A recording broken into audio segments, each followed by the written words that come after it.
Hi, everyone, and welcome to Diving into Young Politics with Leah and Zahara, streaming live to you from WJZZ Cool TV. Happy Saturday, everyone. Today's a special Saturday, and Zahara's going to tell us a little bit about why. Hello, everyone. So today is 710, which in the cannabis world is oil upside when the upside down mirror image becomes oil. So it's a day to celebrate concentrates and oils and dabs, mostly in the cannabis world. Yeah. So for those of you that are interested, definitely a good day to stop by your local dispensary, check them out, find out what's going on for 710. It's definitely a fun little holiday that we like to celebrate. Oh, for sure.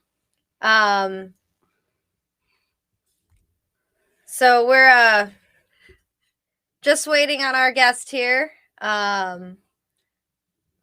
Yeah, today we have Gabi, who is running for Detroit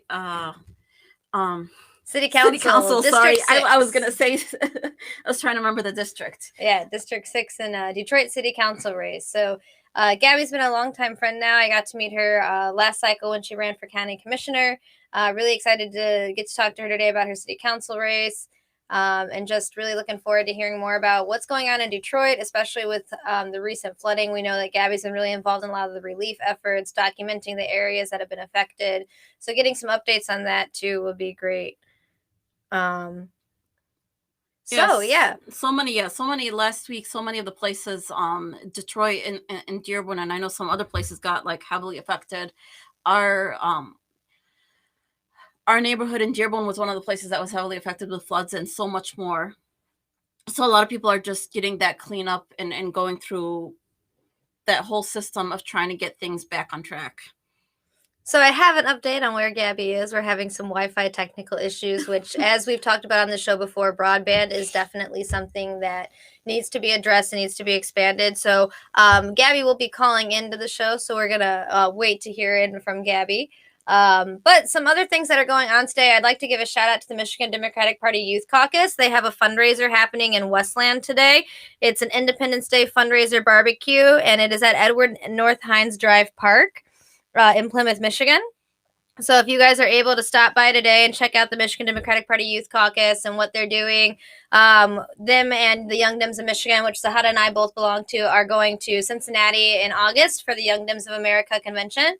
So if you're looking for something fun to do today and grab some good food and hear from some electeds and candidates, I definitely encourage you to swing by the MDP Youth Caucus barbecue today. And again, that's in Plymouth, Michigan. Yeah, and then it's from... I guess time would be useful. The barbecue actually starts at 2 to 3 today. So basically right after our show, if you wanted to head out the door, that would be pretty good. So some other things that are happening is we're getting closer to GOTV time. Now that we're in July, we're going to be looking closer at some of the primaries. So some of the candidates that we've had on are definitely looking for volunteer opportunities. They've got door knocking, letter writing. Definitely leave us a message or reach out to us if you're interested in volunteering for any of the candidates that we've had on previously.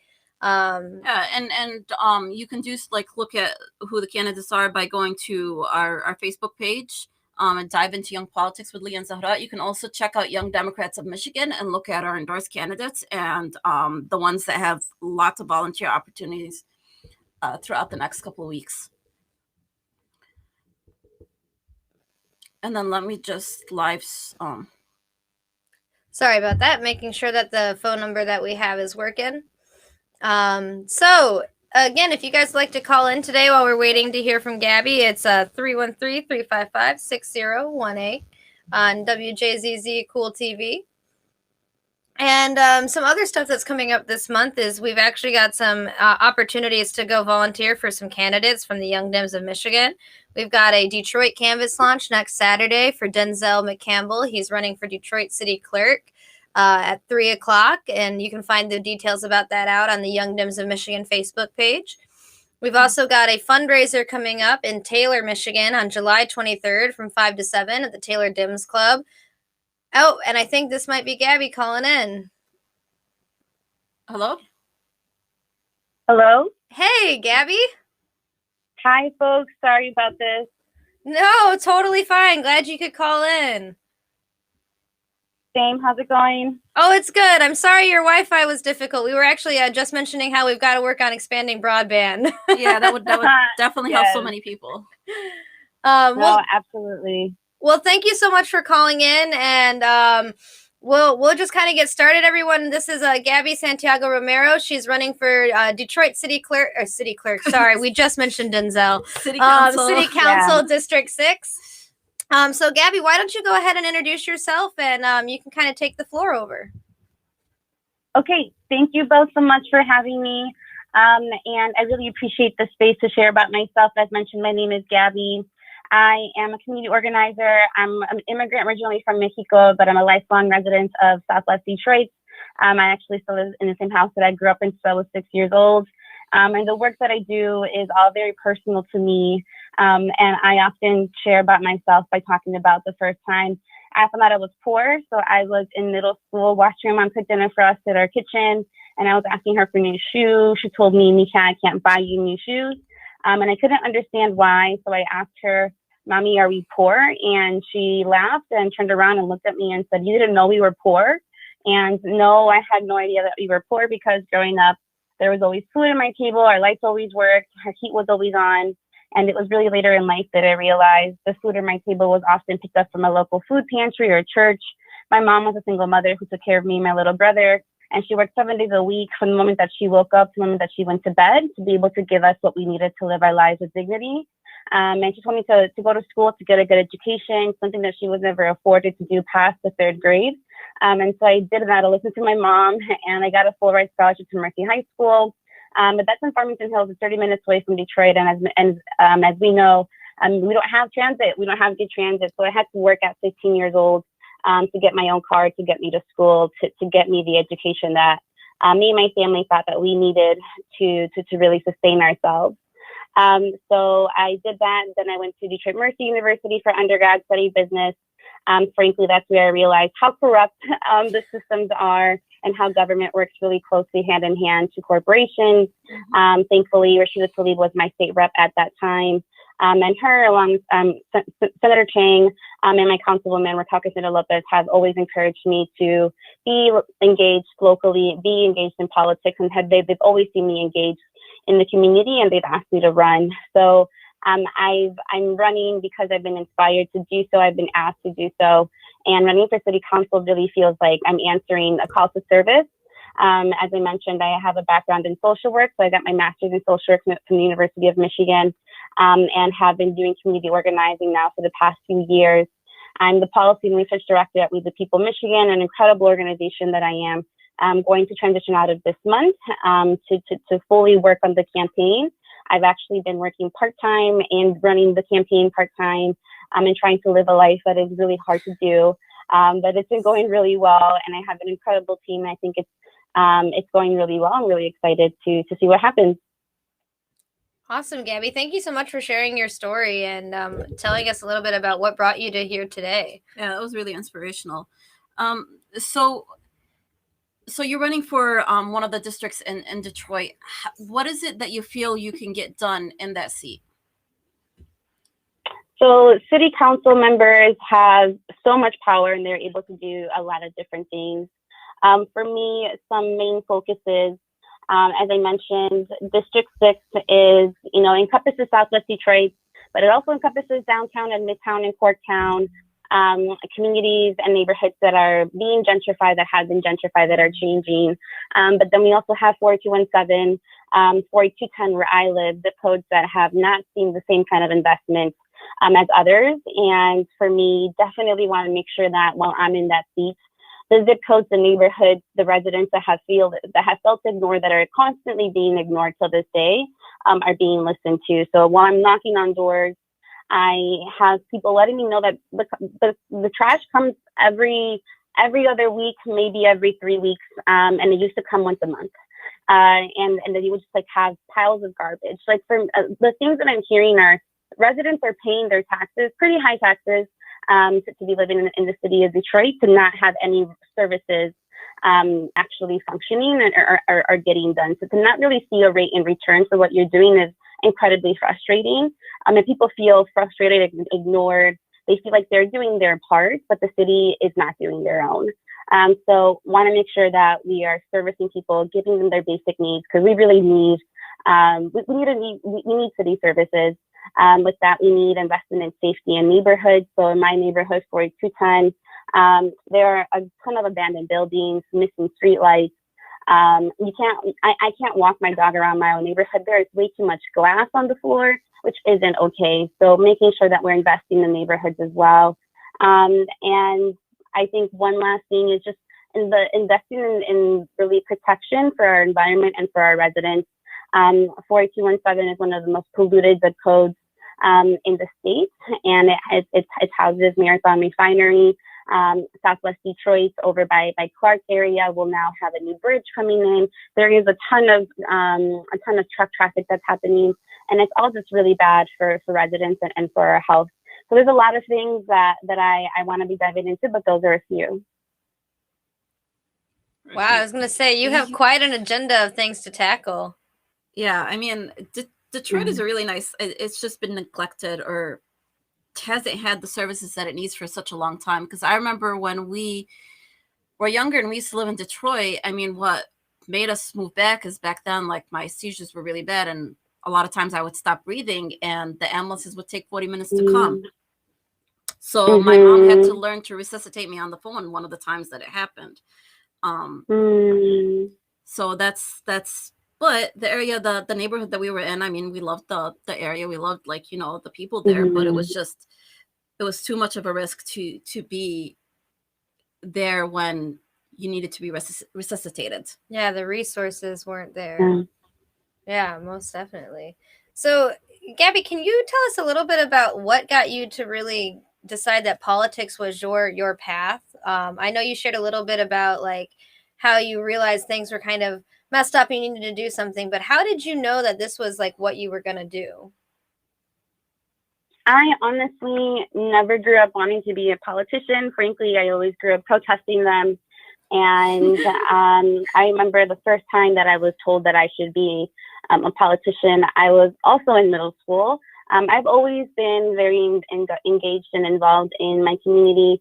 I've been protesting since the 5th grade, and I went to a really incredible middle school. It was an all-girl middle school, very Catholic Jesuit based, and the teachers were incredible. So education matters so much, because for me, they taught me about sweatshops in the 5th grade, about global warming in the 6th, about capitalism in the 7th, and about how politics and corporations are destroying the world by the 8th. And I remember there were a lot of issues when I was young, like climate change was a thing that I knew about because I was educated on it. And I was talking to a teacher once, telling her that I wish we can make cars that, you know, just like plants could intake the pollution and, you know, the carbon and breathe out oxygen. And she was like, yeah, you know, become a scientist. And like back then I was, and still to this day, math is not my favorite. I was like, no, never mind. That's a lot of math involved. I'm not trying to be a scientist. And then she's like, well, then, you know, be a politician so that you can regulate the corporations. And I laughed at her face. I was like, politicians are all white and old men. I'm not a white old man. And she's like, well, you need to change that. And for me, like that, I remember that was a really like real moment. She was like, well, like, that's what, like, it needs to be changed. And I never thought of it that way. I legitimately thought it wasn't an option for women and people of color. And it really wasn't until I started to see Rashida Tlaib and Stephanie Chang and Raquel, and started to be connected to other networks and people and leaders that I started to see myself and see this as an option, like, period. So really, it's thanks to the people that came before me, that look like me, that think like me, that have the same values that I do, that are making things happen, that made me even realize that this was even an option. Because prior to this, I really had no idea what I wanted to do. I grew up Catholic, grew up going to Jesuit schools. You know, I don't want to talk about my faith or God because I think it's really polarizing. But I do believe that I was born with a vocation to serve. And for me, I found that in organizing, I found that in social work, but really naturally, thanks to the leaders before me and that are here still today doing this work of service through politics, that I realized that I can do this too. And I hope to do it the way that they do it, which is inspiring others, giving them the tools and resources that they run, because it's going to take all of us being in these seats. Me being, hopefully I'm not the only progressive on city council, but depending on what it looks like, if it's once again District 6 is the only progressive seat, where it's going to once again not yield to the results that we want to see. So really for me, thank you to everybody that's inspired me to run, because if it wasn't for that, I wouldn't be doing this. So is there any other progressives, I mean, other than that seat, that are running for city council this time around? I know one other. I mean, Mary Sheffield, I believe, is on the left, more of the progressive side. She does really great work, especially on the homelessness task force, houseless task force. And then Letitia Johnson is running for District 4, I believe. I'm really excited for her. She's also very community engaged, grassroots, and she wants to prioritize housing, real affordable housing for Detroit residents, which for me, if we were able to both be on council working on housing together, I think that would be really incredible. And Mary, right? So like just like more women of color, more progressive women, I think would be good. Other than that, unfortunately, I think one of the problems of politics is that, you know, not only do we thought that it looks like only a certain person does it, I think that we think that politics is all corrupt, all bad, all doesn't work. And it's just like, what's the point of even engaging with it? That we don't have a lot of candidates running for city council right now in the city of Detroit. And that's a huge red flag to me. There are only 2 seats that I believe have about like 5 or more candidates. Other than that, 4 out of the 7 have non-competitive primaries. That means that only 2 of us are going to be running, or there's just 1 seat that's for the seat. So they don't have a election period. To me, that's not necessarily a good thing. That means that we either don't have the leaders that we need to be doing this, or we do, but we don't believe that we're good enough to do this, or have the resources or trainings or tools to do this. So we don't have more progressives running.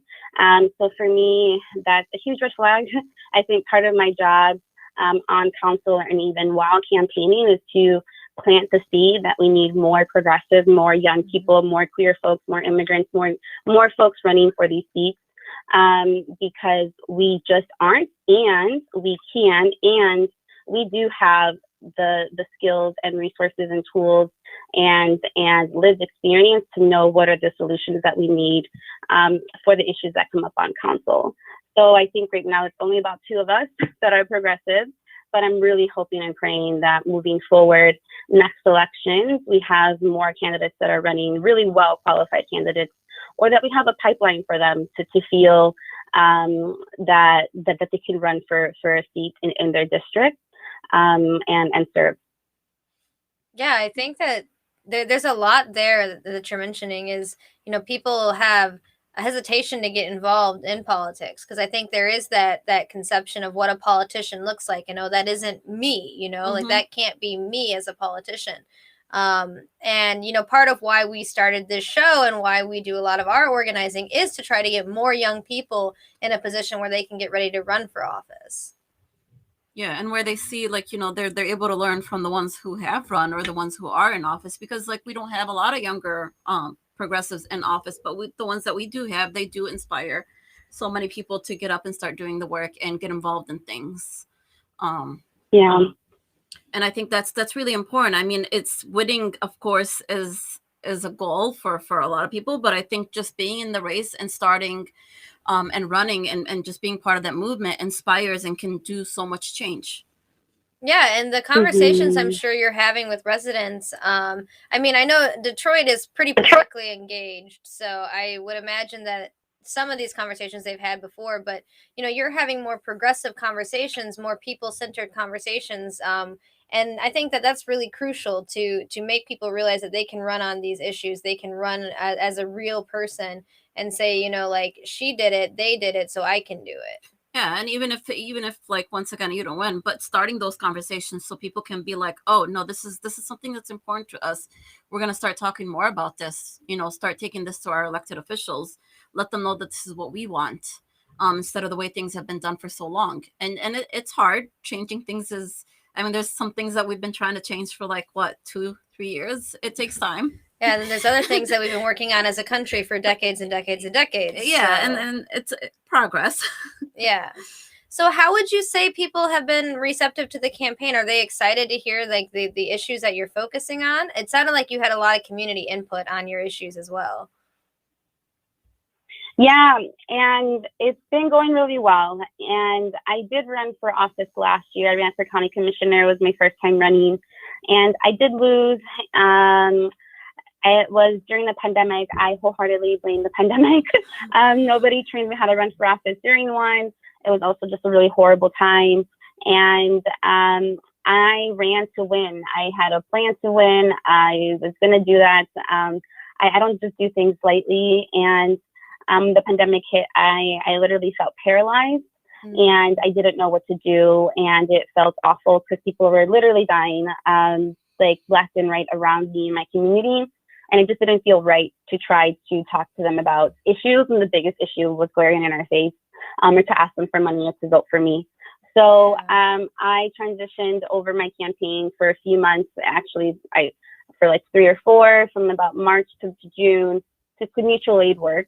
And during that time, I was very engaged in the community, still campaigned by listening, and talking about my campaign as well, and just like the kind of leader that I would be. And I think the loss was actually a pretty upsetting loss. I remember that the night of the election, which we won, I was getting text messages congratulating me. People thought that I was in, but then we woke up and I had lost by 1,000 votes. So many people messaged me, called me, telling me that I should run again, and that if I ran again, that I should run for state rep or state senator, or, to think about running for council in the future. So I think people were already back then very prepared to have me, who during my whole campaign was very progressive and was very focused on political education. People didn't know what a county commissioner was or what they did, or how much work county government does. So they were excited about it. They liked it. They liked hearing that I was interested in having a lot of our money that is focused on policing go into mental health services, go into more services that we need from the county. And when for me this time around, I feel like picking up from where we left off, and people are still excited about my ideas. And it's really exciting to see folks stand by my side and really grow our support. And we essentially, a lot of us want the same things. We want our communities to be safe. We want our communities to have the resources that we need to live our lives with dignity. We want opportunities in our neighborhoods. And Detroit is although it can be incredibly moderate on some issues that some of us can be more left. We are still, I believe, a city that is centered in people, that is centered in radical giving, in being, radically connected to your community. And, although capitalism and although, independence in our country, in our culture, may try to keep that away from, keep us siloed, I think in the city of Detroit, we believe and understand the power in people, and the power in community. So I believe my campaign is that, one that is focused in community, one that is focused in growing our power. And people love that. And it's really exciting because that's what I want. I want people to be excited about it. It helps me believe what I want to believe, which is that we can have leaders who love their community, who care, that are progressive, that make bold choices for their residents, and have that yield positive results. That's really inspirational. I mean, I really loved your campaign, but just hearing more about it right now, it's definitely one that really hoping that you win, because I know you'll do the changes that you are talking about. Mm-hmm.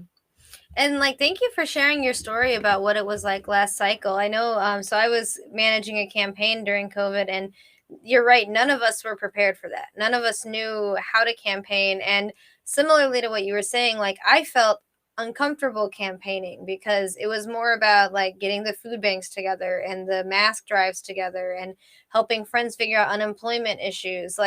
Suddenly that became the priority and the focus. And I think it's really important to show that, like, you know, when stuff got bad, you showed up. Like, you showed up and you provided and you helped. And I think that I would imagine a lot of community members remember that, because one of the things we talk about a lot on the show is access to your elected officials and knowing that they're really going to be there to work with you and actually care about you. And so having that relationship with the community, especially on a local level like city council, I think is just so crucial. Yeah, and I think like with the pandemic, a lot of people learned or saw how, in a sense, their city council or their city elected officials are absent or hard to get a hold of. Yeah. I think that's something that we saw across the country. And I think it also showed us that we can campaign in a different way. Like, there's a lot of stuff that we're done in person that we could do phone to phone. There's other stuff that should stay in person. I mean, I think, like, you know, the whole pandemic did teach us some stuff, especially access to some services that were suddenly available online, where before it was like, no, you needed appointments, you needed a car, and that took away from a lot of people who either don't drive or can't afford a car or can't afford to get to places or don't have transportation. Don't have transportation. It showed that there is a different way for us to get these things done and still be able to reach the people and still do them properly.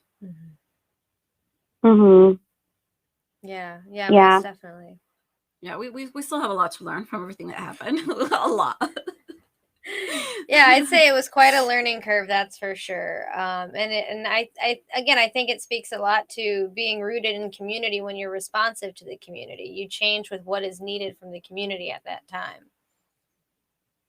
Yeah,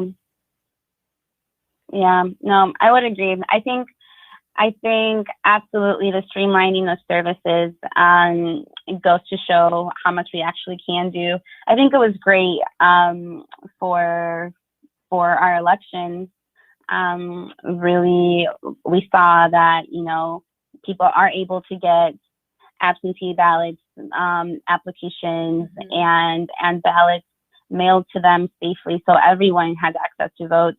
I think that was also like a really cool new process that we started, and, you know, one that we're still going to practice if you know, hopefully we will continue to push back against the suppressive voting bills that are currently, you know, being introduced and discussed, not just here but across the country.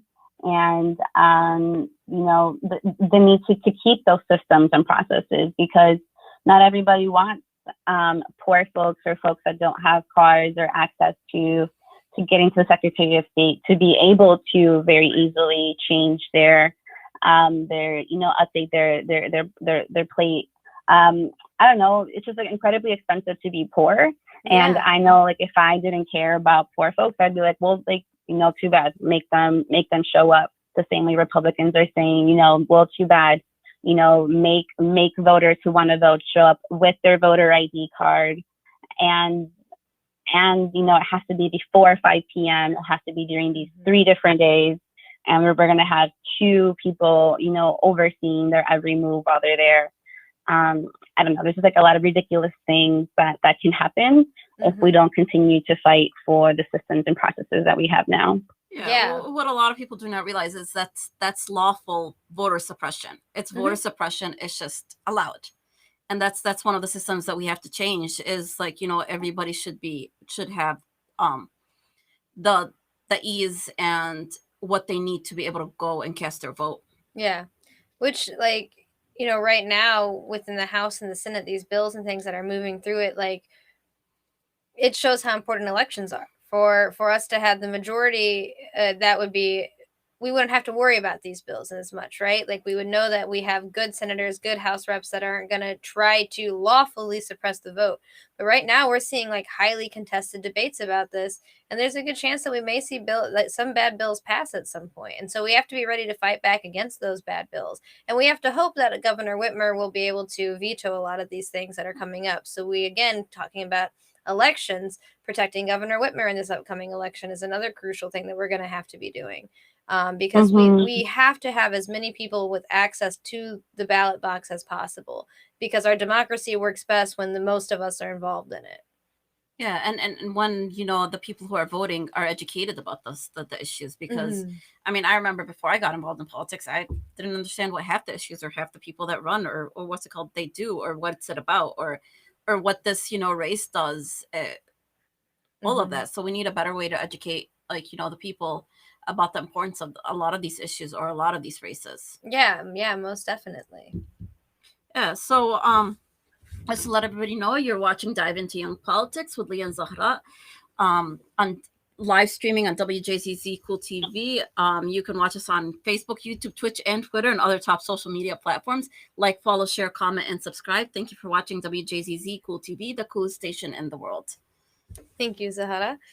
We're gonna get that memorized. We are. We're gonna have our little script memorized soon. So have you been we're talking about voter education? Have you found yourself doing a lot of educating on like polling locations, for instance? I find a lot of times when I've been on doors, people don't, especially if they haven't voted in a while, they don't know where to go vote, or they're unsure of how to vote. Have you been spending a lot of time with voter education, do you feel? Not right now, and that's just because I don't want to give them misinformation, because unfortunately our city clerk currently, every single year on election day, many things go wrong, where the polling locations are no longer what they were. Polling locations are closed. There always seems to be a problem. So we do have, you know, what is like, you know, this is your normal voting location. Usually here it is. But then I always preface by saying it might change, and we'll let you know what that change is. So we do plan on walking my district at least 3 to 4 times. Awesome. And I know that, I know that during those 3 or 4 times, especially during GOTV, we are definitely going to be telling them which precinct it is that they'll be going to, and then giving out our numbers just to make sure that we have a really good voter protection program down, and that we have like our system set in place for election day. Because even when I was running for office, and although as a candidate, my one job is supposed to be, you know, just going location to location, meeting people, you know, getting those last votes. I was still getting a ton of text messages from my team, or just, you know, hearing in the background, because they don't want you to know everything, but already knowing that a lot of precinct and polling locations were closed. And that's incredibly frustrating. It is incredibly disheartening, because people don't have, like, if you're voting on election day, you may not have all the time in the world. Right. And, like, you know, unfortunately, election day is not a national holiday where it's off and you're able to just not go to work and you can go vote. People might have an hour or two, a window to do so, maybe a morning, maybe an evening. So to have your polling location be closed and have there be no posting of where to go next, you just don't vote that day. And that's incredibly, that's just like inappropriate, I think, into our democracy and into someone's job. That is like not appropriate processing.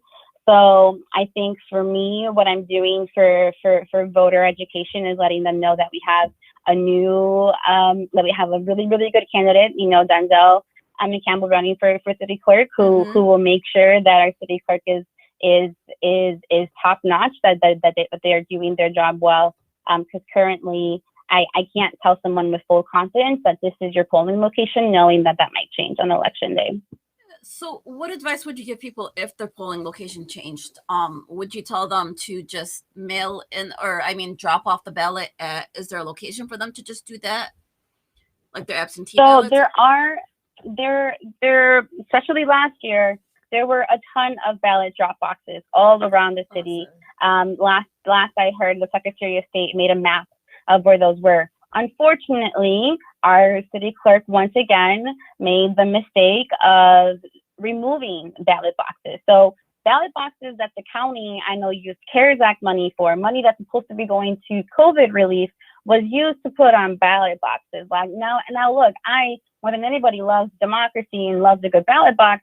But I also want to make sure that the money that we're using is what it's allocated for is being used for that. We could have used COVID money for COVID, and we could have had the Secretary of State or other city clerks focus and do the ballot box. And what makes me even more frustrated is that we spent money on those boxes that have now been removed.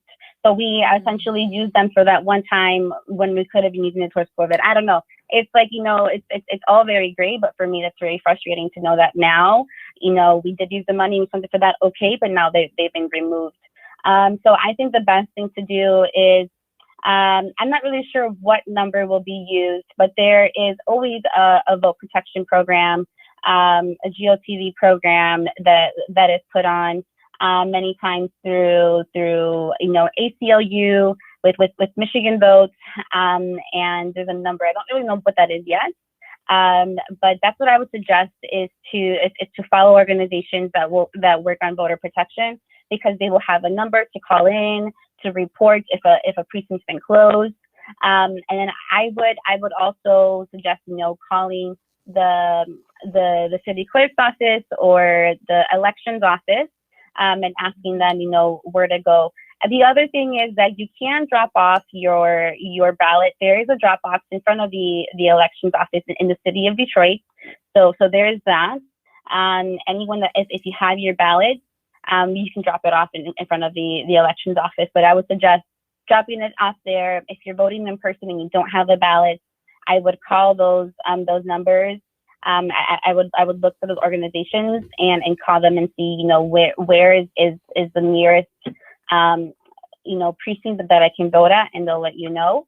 But it's unfortunately always a game or a maze to figure out, and that's incredibly unfair. Yeah, that's really unfortunately. I mean, like we said earlier, it's voter suppression. And in a legal way. Yeah.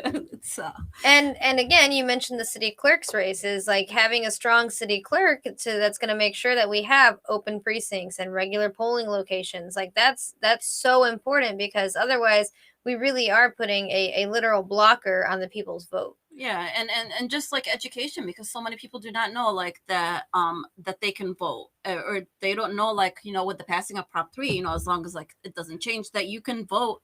You can go register and vote on the same day. It just has to be done at the clerk's office. That's another thing that a lot of people don't know, and that would help a lot of people who either didn't have the time before or who didn't know that they weren't registered, to be able to cast their vote and participate in democracy. And it's helped people who, especially the moving, where you may move really close to election, and now you can go and register same day kind of thing. But a lot of that, again, is just educating voters and teaching them about what Proposition 3 did for us. Where is your polling location? When can you drop off a ballot? When can you request a ballot? We, as much as we can streamline the process of voting and make it as easy for people as possible, I think that that's really important. Yeah, and the other thing that helped with Prop 3 is the no reason absentee ballot. But still, a lot of people do not know about that, and that they can request an absentee ballot for every election, even if they're going to be in town. Yeah. Yep. Yeah, no, there's the permanent list, right? That you're for sure on it now, right? I think so, because I've been getting, since I signed up, I've just been getting my ballot, because this way, I like the absentee ballot, because even though I typically go vote right now, I can just vote early and just go to whichever precinct that needs volunteers for one of the campaigns I'm helping on. Yeah, definitely. So you mentioned some of your top issues, Gabi. Did you want to expand maybe a little bit? I know you mentioned housing as something that you were hoping to partner with some of the other possible city council candidates. Maybe you could expand a little bit on some of those issues and how you plan on tackling them. Yeah, so housing is an issue, not just in the city of Detroit. It's really an issue across the state and across the country. Yeah. We've seen a huge influx in just the pricing of housing, and then gentrification bringing in rising cost of rent. And so Detroit is definitely struggling with this. Not only that, so we have the issues of finding affordable, accessible housing, ready to move in housing. There's also the issue of, if you currently have a home, if you're a homeowner, and let's say that you're an elder and that you may not have all the money in the world, you're working or middle class. No, you're working, you're poor, working poor class. then and you have a really old home that's been given to you through generations, but the roof is leaking, your furnace doesn't work, your porch is falling in, your house is no longer safe to live in. It needs to be invested in, and it needs infrastructure and support. The city of Detroit. So we used to have for the issue of the latter, that we used to have housing grants, where if you needed to fix your roof or your porch or your furnace, the city provided you a grant where you're able to go through a program, get the grants, and then fix your home, stay in your home, renovate your home, and live there safely. Now those things last I heard are now loans. Loans to me are not the same. They are not as supportive or helpful or accessible as a grant.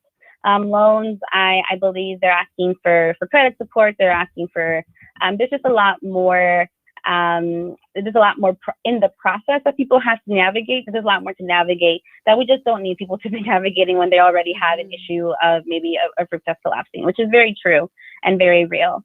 And when another thing that we're hearing is, if you live in a neighborhood like mine, and maybe you finally are able to fix your roof or your porch and your house looks better, all the homes around you are still falling apart, literally still burnt, and you can't necessarily live like you can't live in them. People leave. So if people, as soon as they fix their home, they leave the city. So although the city and downtown Detroit and Midtown and parts of Corktown look really beautiful, and people are moving in at the same rate outside of the city. They are also leaving the city. People of color are leaving because, once again, we are the ones that feel the most ignored, the ones that are being helped the least. So I know the city right now has through proposal, and they're trying to remove blighted homes or fix blighted homes. That's great. Frankly, I think we are spending way too much money to not see the results, and it's incredibly slow. So we need to be seeing homes be remodeled and fixed at a faster rate, more efficiently, and our money needs to be used better, because currently it's not. Last time I heard, there's about $30,000 that they had no receipts for the blight program, which to me is unacceptable. So making sure that the programs that we do have actually service our residents, actually work, evaluating those, and then fixing them in areas that they need to be addressed. And then in the issue of affordable housing and accessible housing, we are developing new homes and new buildings, new apartments, but they're not truly affordable for folks. They're still, in the range of, $55,000 income, when we know that a large portion of residents in the city still make well below $30,000 a year. Right. So really, when the city is touting affordability, is who is affordable for? It's really affordable for middle class, upper middle class, younger folks, and that necessarily is not servicing the residents that we have currently in the city. So when it comes to housing, it's about addressing the residents that are here and their neighborhoods now and what those look like, and investing in those, and then making sure that the new development that we're having is still also being centered and geared towards servicing our residents that have been here their whole lives. Yeah, and another big thing I feel is that so many people can't because of their credit and things, they can't buy a home. So instead, they're just renting, and all their money goes to rent, and they don't own anything, and they can't do a lot of things because of that issue. Yeah, permanent renter status is something that we talk about in IPSIs, where there's so many people that just feel like they're going to be renters forever. Because I'm one of those people. Is there's just really no feasible way for me to go buy a house right now.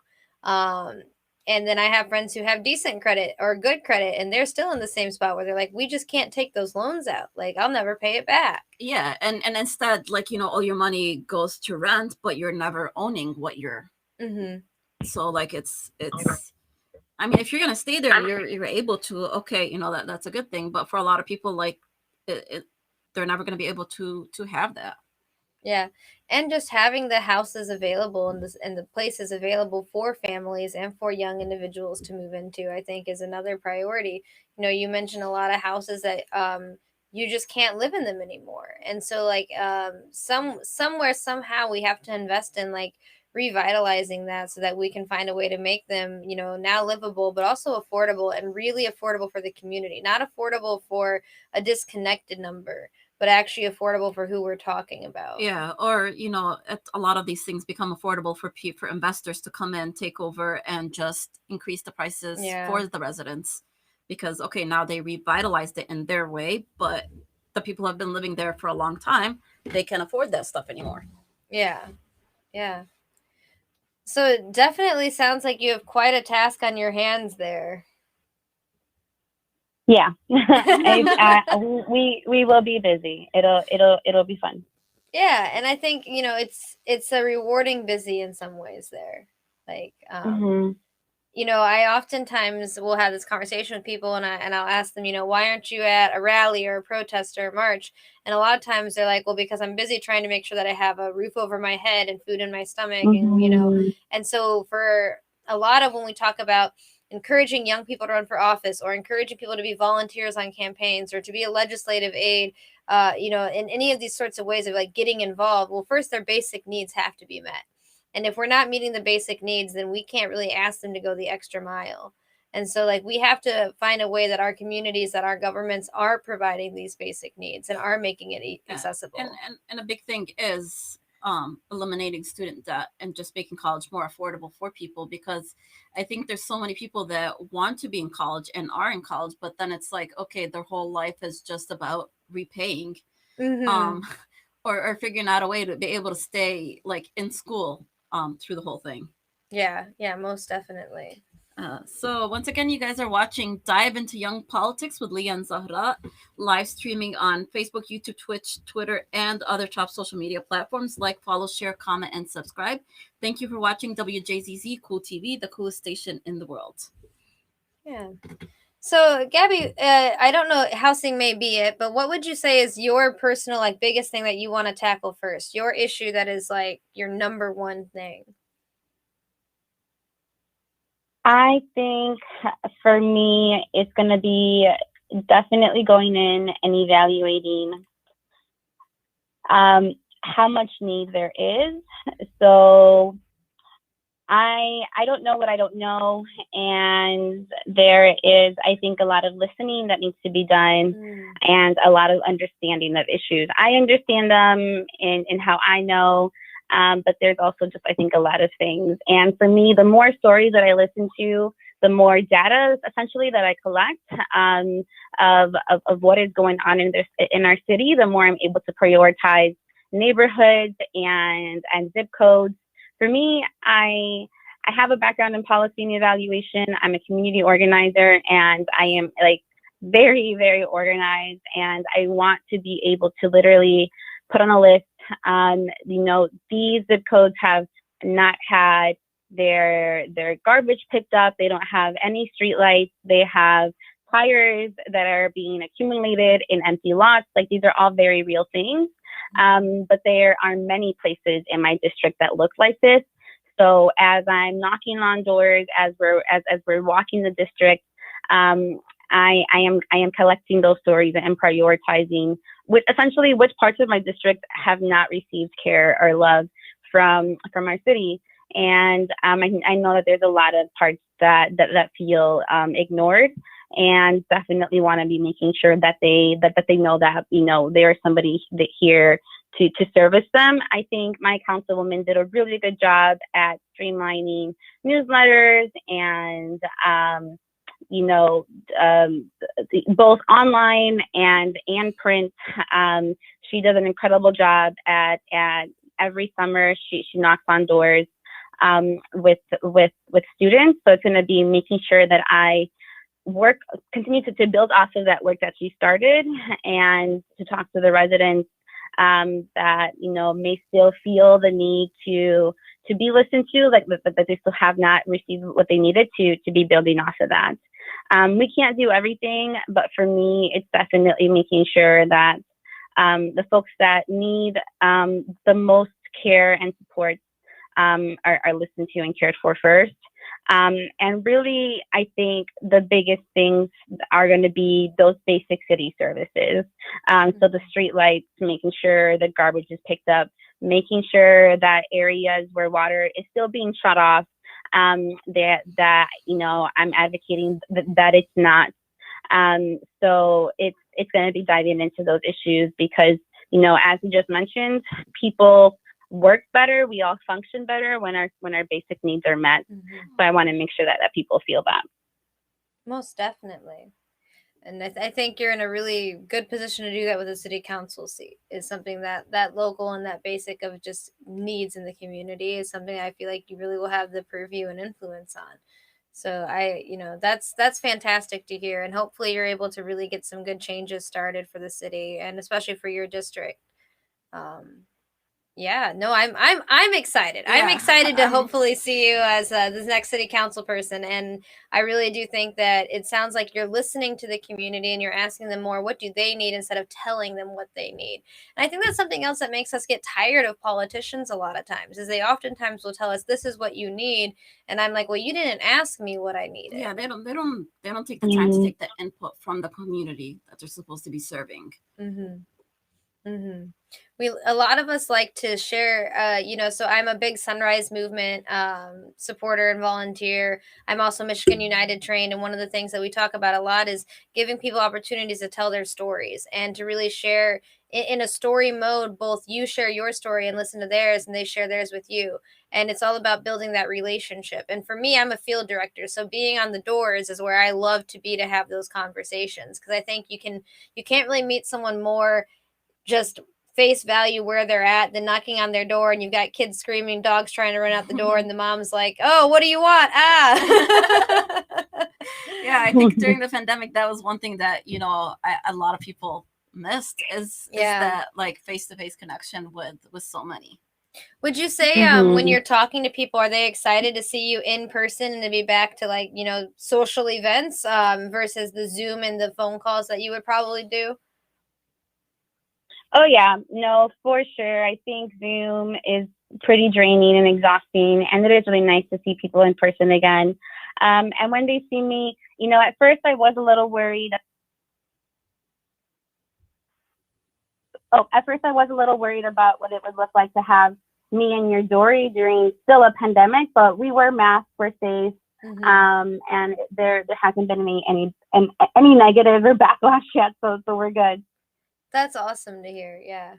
And everything's changing constantly still. Zahara and I were planning some events these upcoming months for endorsed candidates through YDM. And, there was a lot of conversation about, are these going to be Zoom events? Are they going to be in-person events? And, basically having backup plan, and being just as flexible as we can right now, as things are still changing as we return to some form of normalcy. And and the potential of the new variant of the strain of it affecting people. So how will that affect anything? And being vigilant about it so that we can be, on our toes, and we're still responsive to the community. We're still meeting with them, but we're also making sure that we're being safe while doing it.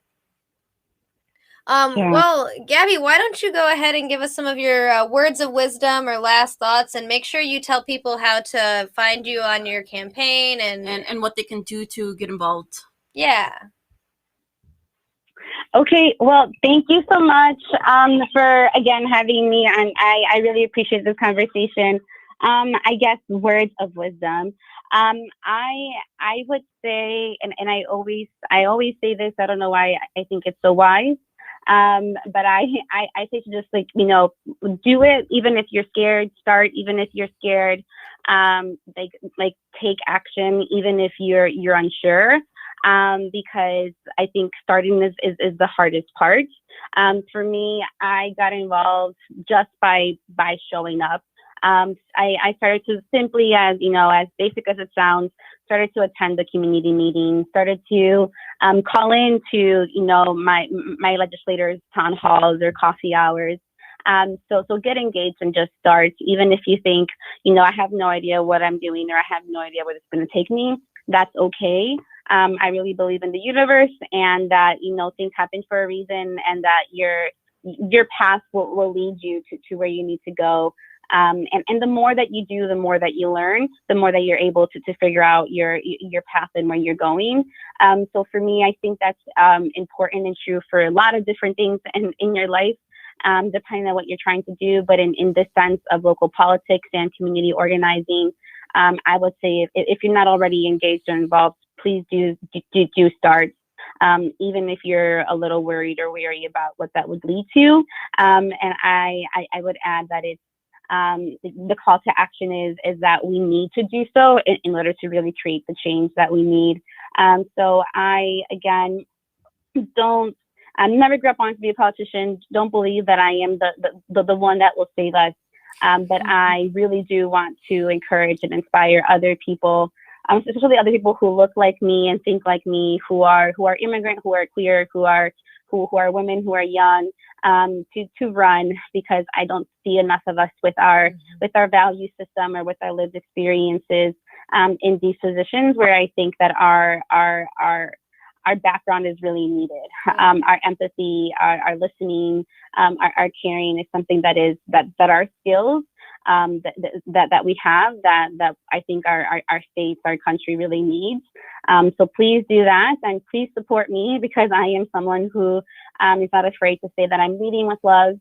I am not someone who says that, I love my city, I love Detroit, I love this state. I feel very lucky to be a naturalized citizen, to even be able to run for office. So if I wasn't a natural citizen, I wouldn't be able to run for office. So I know that my identity is one that holds that privilege. So thank you, everyone who has given me the opportunity to run as an immigrant, to serve our city, to serve our communities. To learn more about my campaign, you can go to my website, GabrielaSantiagoRomero.com. Please follow me along on social media. I am very on Instagram. It's just easy to be on the stories, and to curate some narrative around my campaign. So follow along there. And I'm always sharing resources as an organizer as well. And if you go to my website, sign up for newsletters, and please follow along, because we always share about future community events or fundraisers. We are starting to do weekly canvassing volunteer shifts, so if you're able to, please join us. And last thing is, we do have an internship program where, again, if you just check out our social media, you can find the application it's on my Instagram link tree. And we are recruiting high school, college students to work with us to really get a behind the scenes look. It's not glamorous, it is hard work, but it's really beautiful when we all do it together and then we see the results. But we have our interns helping us with finances, with door knocking, with research, with fundraising events, with communications, with all the things really. So you can learn for yourself what it's like to run a campaign, to maybe support future candidates, or to run for yourself one day in the future. But yeah, thank you both so much. I really appreciated the time and to be able to share about the campaign. Of course. Thank you so much for joining us and for sharing about Detroit and your campaign. And, for the audience, please definitely volunteer for Gabi. You should tell your friends about her. And Gabi, we wish you luck in your campaign, and we thank you so much for coming on today. Yeah, thank you so much for coming on. And once again, her campaign page is Gabriela Santiago Romero. Mm-hmm. Awesome. Well, thank you, Gabi, and we will talk to you soon. Good luck on the campaign trail. Thank you so much. Have a good one. Talk to you soon. You too. Bye. Bye, everyone. Bye.